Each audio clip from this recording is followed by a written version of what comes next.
Muy buenos días, amada Iglesia del Señor. Una vez más, dándole gracias al Señor por la vida que nos da, gracias al Señor por la salud y por todo lo que recibimos de Él. Y en esta oportunidad me toca compartir lo que es el devocional de Primera de Reyes, capítulo 9. Como ya hemos estado viendo, ¿no? En todo este tiempo, vemos como reyes malos, reyes que fueron cada día contaminando más al pueblo de Israel, se van sucediendo, ¿verdad? Uno tras otro van llegando y bueno, pues no, cada vez había mayor corrupción en el pueblo de Israel, ¿no? Y es así como el Señor eh, quiere vengar, ¿no? De todo lo que estaba sucediendo en este pueblo, ¿no? El Señor toma venganza, ¿no? A veces creemos que Dios es bonito, ¿no? Dios es un ser bonito, ¿no? Muchos se imaginan un ancianito bonito que acepta todo lo que se haga y la verdad no es esa, hermanos.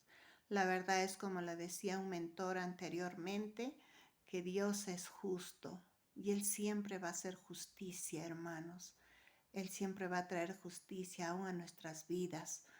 Él va a hacer justicia a nuestras vidas, hermanos. Así es que de eso es lo que vamos a hablar y bueno, de todo lo que sucede, ¿no? En este capítulo 9.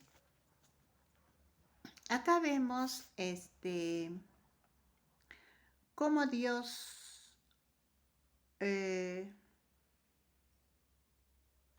busca a un hombre para que pueda ser utilizado por él para poder cumplir las profecías que él le había dado anteriormente en la vida del rey Acab y en la vida de la esposa que era Jezabel, ¿no? Y vamos a ver acá cómo toma a un varón, a un hombre, para que se cumpliese todo lo que él ya lo había dicho de antemano.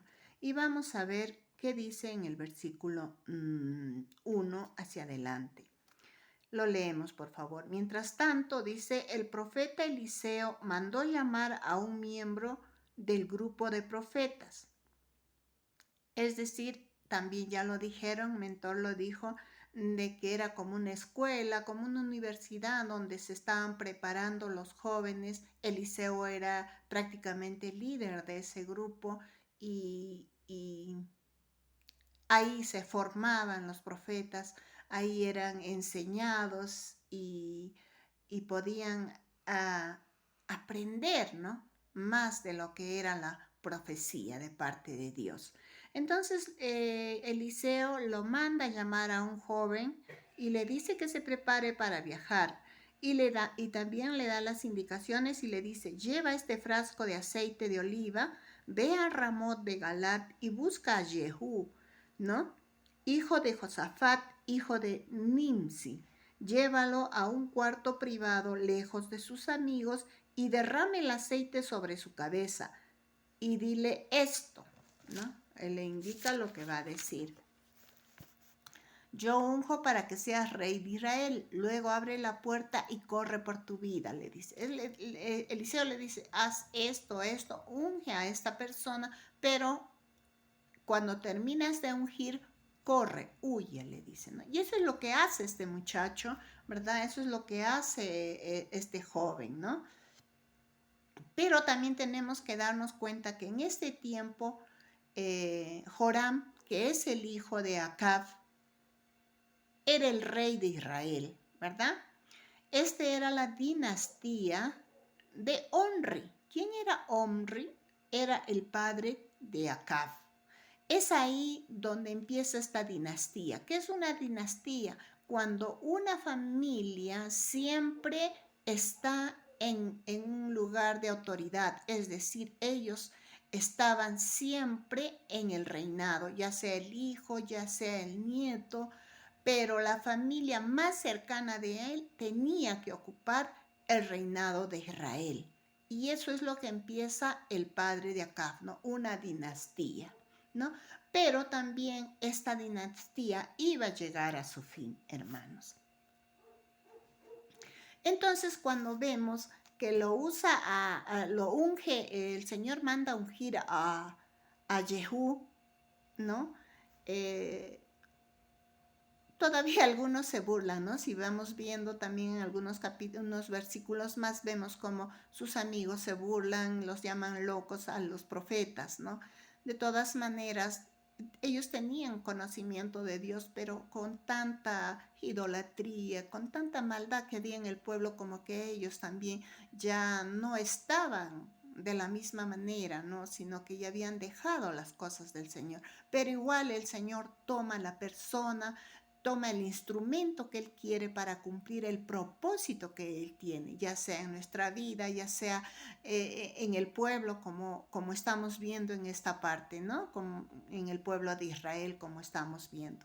Entonces, eso es lo que hace. El Señor envía que unjan a Jehú, ¿no? Jehú, dice, era un comandante del ejército del mismo Israel, ¿no? Del mismo reinado al cual él iba a destruir, ¿verdad? Entonces, se cumple lo que el Señor dice, ¿no? Acá vemos en el 6 también dice, entonces Jehú dejó a los otros y entró en la casa. Dice, acto seguido el joven profeta derramó el aceite sobre la cabeza de Jehú y dijo, esto es lo que el Señor Dios de Israel dice, yo te unjo, y sigue hablando, él sigue ungiendo la vida de Jehú y le dice, yo te unjo, y esto es palabras de Dios, yo te unjo rey del pueblo del Señor, Israel. Tú destruirás a la familia de Acab, tu amo. Así vengaré, dice. El Señor habla de venganza, hermanos. Uy, diríamos, dicen otros, no, uy, pero ¿cómo? El Señor no es así. No, sí, hermanos, su justicia, la justicia de Dios. Y acá el Señor dice, yo vengaré. Y no solamente eso dice, sino ahorita no recuerdo cuál es la cita, pero el Señor dice, ¿no? Que Él vengará, ¿no? Que nosotros no nos preocupemos, que Él tomará venganza de aquellos que nos hacen daño. Eso dice la palabra del Señor. Entonces, no nos sorprendamos, de repente digamos, no, como les decía a un inicio, no, que Él es muy bueno. Sí, hermanos, Él es el Dios bueno. No hay Dios más bueno que Él, hermanos. No hay Dios que pueda compararse al amor, a la bondad, a la misericordia de Dios. Pero también, una vez lo dije, el Señor tiene también límites porque nos da muchas oportunidades, hermanos. Y eso es lo que hizo con estos reyes, hermanos. Él les advirtió, les profetizó, pero ellos no entendieron. ¿Se dan cuenta? Entonces vamos a seguir leyendo, ¿no? El verso 7 dice, tú destruirás, yo quiero que pongan atención, por favor, tú destruirás a la familia de Acab, tu amo, así vengaré el asesinato de mis profetas y de todos los siervos del Señor a quienes Jezabel mató. Es preciso que toda la familia de Acab sea aniquilada, dice el Señor. Destruiré a cada uno de sus descendientes, varones, tanto esclavos como libres en todo Israel, dice, ¿no? Destruiré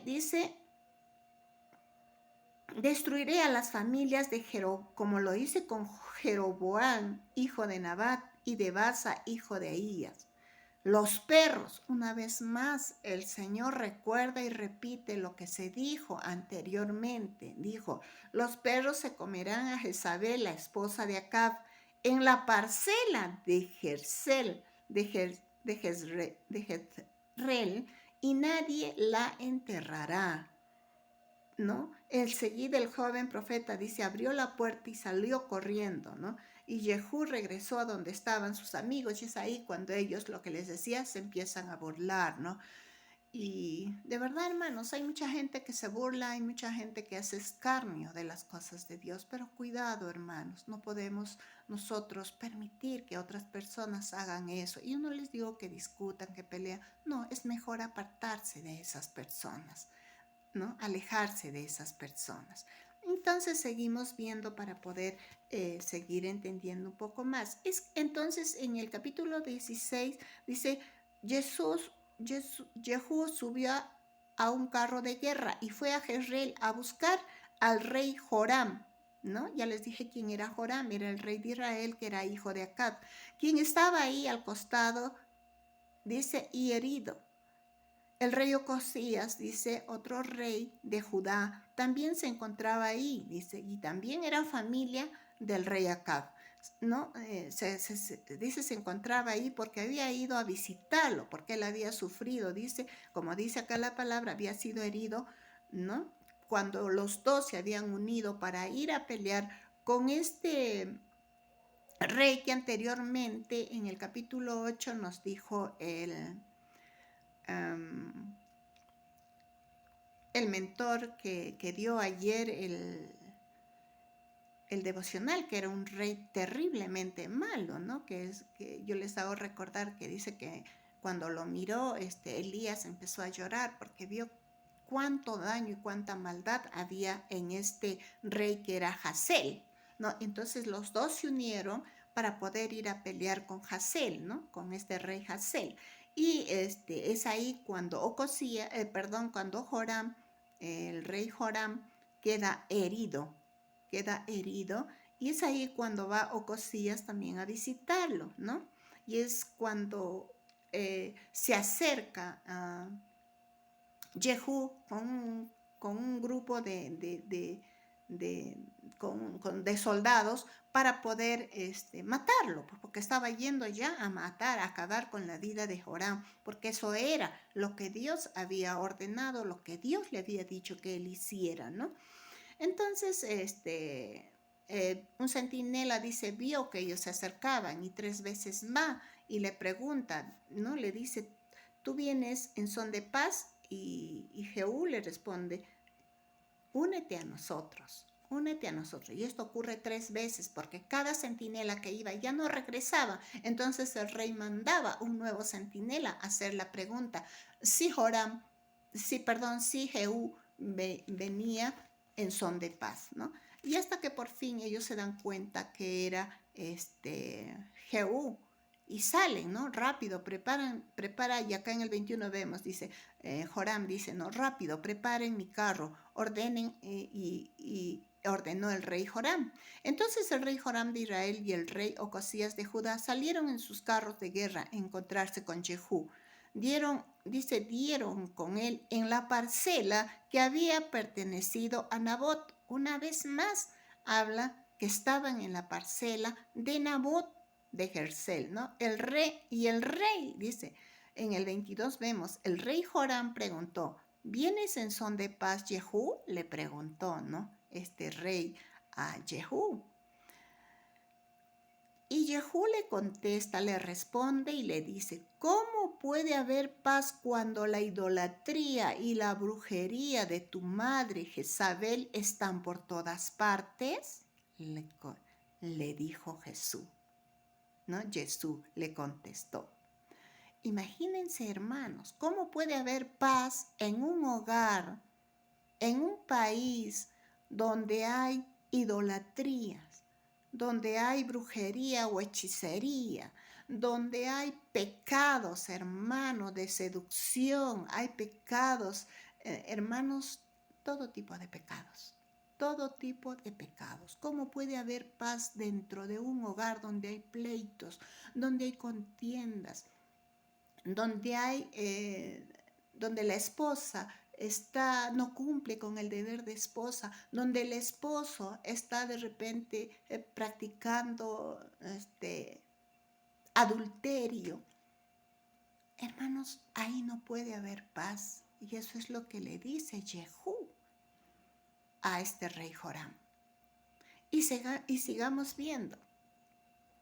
Entonces, cuando esto le contestó Jehú, dice, el rey Joram, dando vuelta a sus caballos para huir, le gritó a Ocosías, traición, le dijo, ¿no? Traición, nos están traicionando. Entonces, cuando Joram escapaba, dice, Jesús tensó su arco y disparó a Joram entre los hombros, y la flecha le atravesó el corazón y Joram cayó muerto dentro de su carro. lo mató. Estaba cumpliendo lo que Dios le había pedido. Era un instrumento, hermanos. Era una arma que Dios estaba utilizando para destruir esta dinastía que solamente había traído idolatría y mucho pecado al pueblo de Israel. Entonces luego Jehú le dijo a su oficial Bicar: arrójalo en la parcela que perteneció a Nabot de Jezreel. Mira, el cuerpo es, lo arrojan, ¿no?, a esta parcela. ¿Recuerdan esta parcela, hermanos? Cómo la reina Jezabel, por el deseo de Acab, su esposo, de querer tener esa parcela de terrenos y que Nabot no quería venderlo, Jezabel manda a matar a Nabot y a todos sus hijos, hermanos. Miren lo que hace esta mujer tan malvada. No quería darle gusto a su esposo, y como su esposo era una persona que prácticamente ella lo dominaba porque tenía el espíritu de manipulación, hermanos, ella hace esto y le da a su esposo la parcela. Entonces, en esta misma parcela es arrojado el cuerpo ¿de quién? De su hijo Joram. ¿Recuerdas? Y miren lo que dice Jehú. ¿Recuerdas cuando tú y yo íbamos a caballo detrás de su padre, o sea, detrás de Acab?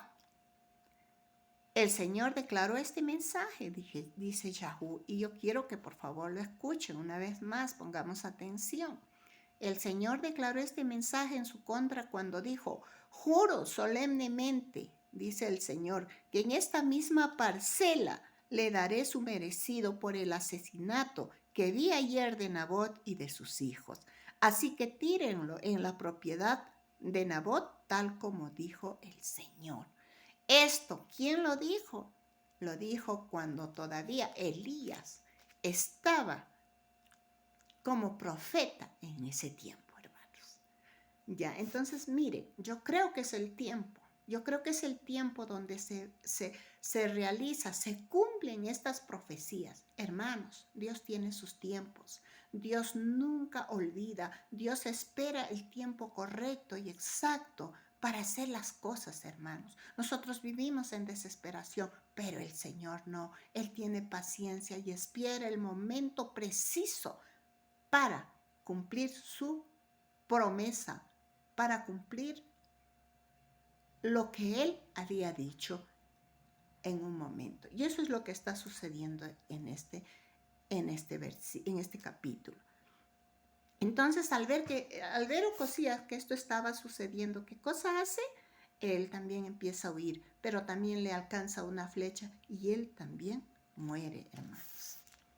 Así va terminando la dinastía, hermanos, de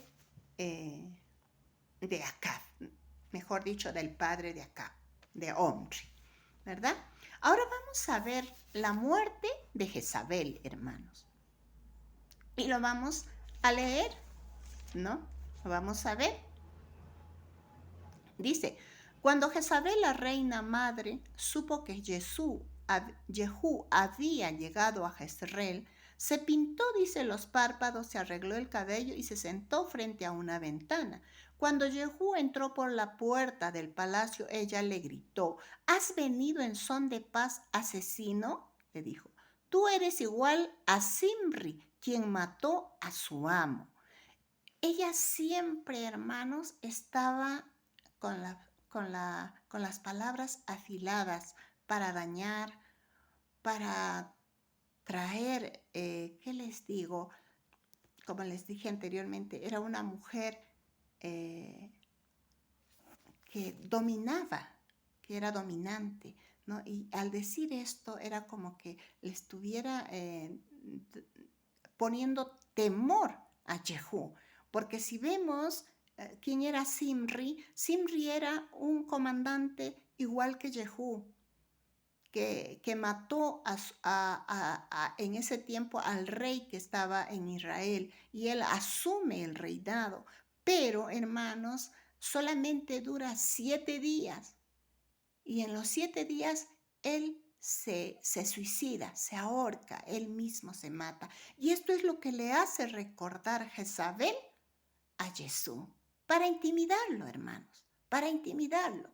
Entonces, eso es lo que le dice. Pero Jehú en el 32 vemos que Jehú levantó la vista, dice, la vio en la ventana y gritó, ¿quién está de mi lado? Es decir, ¿quién me apoya a mí? ¿No? Porque siempre alrededor de un rey había siervos, criados, ¿no? Que estaban alrededor de ella. Y ciertamente acá estaban personas que la estaban ayudando, cuidando, sirviendo, ¿no? Entonces, por eso es lo que dice esto, ¿no? Jehú dice, ¿no? ¿Quién está de mi lado? Entonces dice, 2 o 3 eunucos se asomaron a verlo. ¿Y qué hicieron estos 2 o 3 eunucos? Dice, la tiraron abajo, ¿no? Y posiblemente estos eunucos estarían en contra, porque esta mujer era una mujer muy malvada, hermanos. Era muy malvada. ¿Se dan cuenta? Entonces dice, la tiraron para abajo.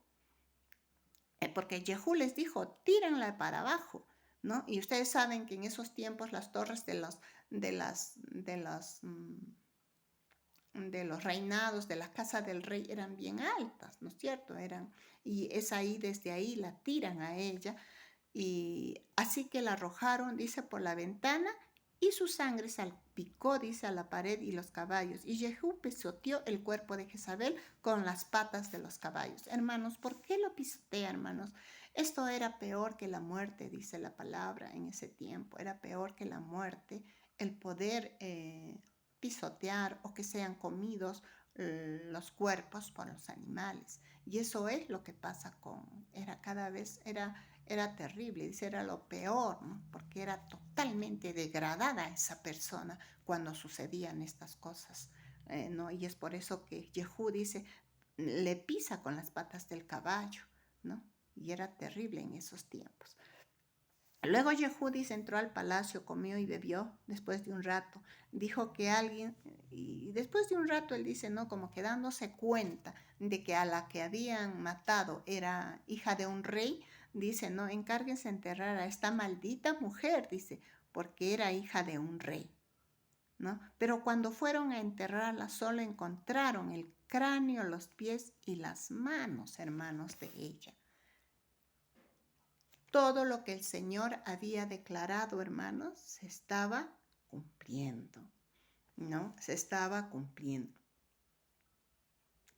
Entonces, lo que podemos ver, hermanos, es terrible lo que sucede con esta mujer, ¿no?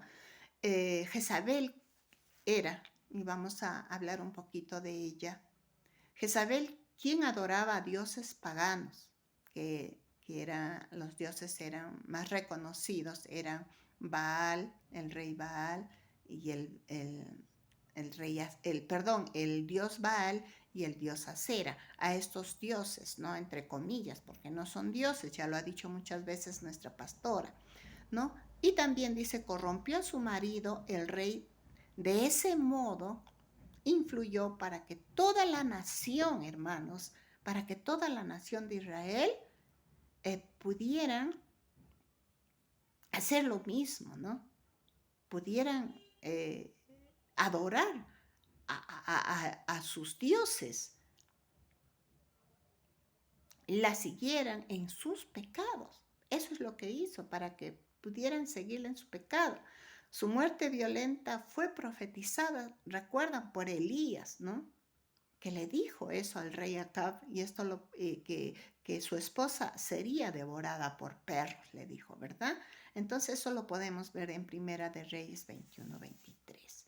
Entonces seguimos leyendo, hermanos. En el verso 36 dice que cuando regresaron y le contaron a Jehú lo que ellos habían encontrado, que no era el cuerpo, sino el cráneo, sus manos y sus pies nada más, dice, regresaron y le contaron a Jehú y él declaró, eso cumple el mensaje que el Señor dio por medio de su siervo Elías de Tisbe, quien dijo, los perros se comerán el cuerpo de Jezabel en la parcela de Jezreel, sus restos quedarán desparramados como estiércol en la parcela de Jezreel para que nadie pueda reconocerlo. Hermanos, mire que todo se cumple tal como dijo el Señor, hermanos. Fuerte, ¿verdad? Fuerte.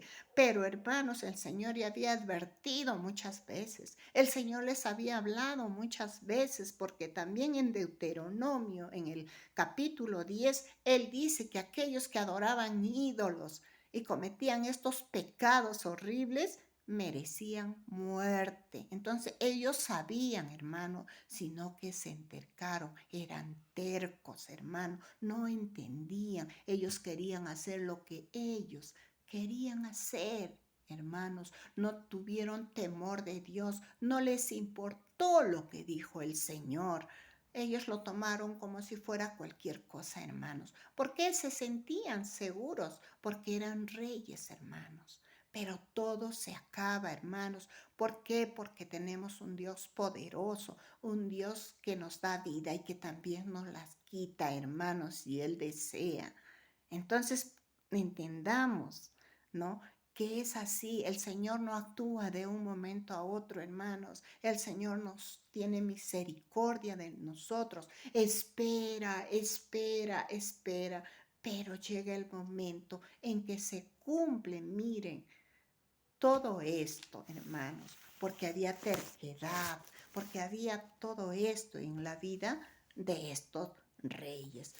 Y ahora yo les quería decir algo, hermanos. En Apocalipsis 2:20 vemos cómo Jesús corrige a la iglesia de Tiatira y le dice, toleras que esa mujer Jezabel, que se dice profetiza, enseñe y seduzca a mis siervos a fornicar y a comer cosas sacrificadas a ídolos. El Señor está llamando la atención a esta iglesia.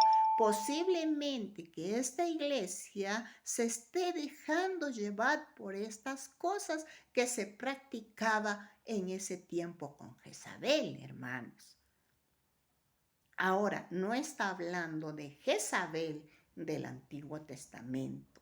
Está hablando de una Jezabel de ese tiempo, del tiempo del Nuevo Testamento, donde las iglesias estaban siendo levantadas por el apóstol Pablo. Entonces, es ahí que nosotros nos damos cuenta que era una persona de carne y hueso, era una mujer. Probablemente no tenía ese nombre, hermanos, no tenía ese nombre, pero estaba practicando lo que hacía Jezabel. Era una mujer que tenía los mismos espíritus malignos de Jezabel, de destrucción, de adoración a ídolos, de seducción. ¿Se dan cuenta? Entonces, de esta mujer está hablando el Señor, ¿no? Y el Señor lo describe como a una persona influyente. Acá lo vemos, dice, es una persona influyente, como lo fue Jezabel, dice, ¿no? La describe como una persona influyente en la iglesia y usaba, dice, su posición, es decir, ella siempre tenía un lugar. Es decir, en esta iglesia había un lugar para estas personas, ¿no? No sé si eran unas o varias, pero usaba esa posesión, ¿no? Una buena posesión, tenía un lugar de liderazgo posiblemente, ¿no? Entonces, ella misma dice, se ponía en ese lugar. Era tan autoritaria que se ponía en ese lugar. Era tan manipuladora que usaba a las personas para ocupar ese lugar, ¿no? Eso es lo que hacía Jezabel. Para atraer, dice, a los miembros de la iglesia al pecado. Y todo esto era una copia de la Jezabel, ¿no? Que de igual manera influyó para que los miembros de esta iglesia sean corrompidos. Y esta mujer se dice que les enseñaba, dice, a que éstos puedan buscar amigos en el mundo, fueran al mundo a estas personas, ¿no? Es decir, hermanos, la amistad con el mundo, ¿qué es? Hermanos, es un adulterio espiritual y eso es lo que estaban buscando en esta iglesia también. Tengamos cuidados, hermanos, tengamos mucho cuidado con todo lo que el Señor nos está hablando ahora, ¿no? Escuchemos a Dios, escuchemos su palabra, hermanos. no nos dejemos llevar, no nos dejemos arrastrar por el pecado. Aún hay amigos, amistades que de repente tenemos y que nos dicen, no, no va a pasar nada, vamos a una fiestita, no toma este poquito de licor, no te va a pasar nada. Hermanos, cuidado. Estamos viendo todo lo que pasó en ese tiempo, hermanos. Somos libres, sí, en Jesucristo. Jesucristo vino a liberarnos, hermanos. Pero la consecuencia del pecado, nosotros lo pagamos, hermanos. Aquel que comete pecado tiene que esperar la consecuencia de su pecado. Tengamos mucho cuidado, hermanos. Y yo quería terminar este capítulo viendo Primera de Samuel, por favor. Nos vamos un momentito a Primera de Samuel, ya se me fue la hora, Dios mío. Primera de Samuel 15, por favor, y vamos a ver lo que dice. Primera de Samuel 15, 23. Dice, la rebelión, es decir, la rebelión, la rebeldía, la terquedad, la obstinación, hermanos, es tan pecaminosa como la hechicería o la brujería. ¿Se dan cuenta? Por favor, escuchen. Y la terquedad tan mala como rendir culto a ídolos. Es decir, hermanos, la rebeldía, la hechicería o brujería, hermanos, dice, como rendir culto a ídolos. Por favor, escuchen, eso dice la palabra. Tengamos mucho cuidado, hermanos. Nuestro Dios es tan amoroso, hermanos. Nuestro Señor nos cuida, nos ama con amor eterno, como dice su palabra. Nos cuida, nos quiere corregir, nos ama tanto, como yo decía, ¿no? Él nos ama, a veces no entendemos por qué nos ama tanto el Señor. Es increíble el amor que tiene por nuestras vidas, hermanos, pero también corrige, pero también instruye para que cada día no caigamos en estas situaciones. Hermano, por favor, escuchemos la palabra, tengamos temor del Dios Altísimo, tengamos temor de lo que dice su palabra, hermanos, por favor. Solo así alcanzaremos a estar delante de nuestro Dios cuando Él venga por segunda vez, hermanos, por favor. Corrijámonos, Dios nos está dando la oportunidad y el tiempo para poder corregirnos si estamos equivocados, hermano. Volvamos al camino que Dios nos está mostrando. Por favor, hermanos, les pido en el amor del Señor. Amén. Gracias, hermano, que esta palabra haya sido de mucha bendición para sus vidas.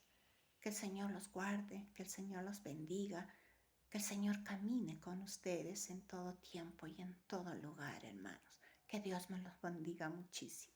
Gracias.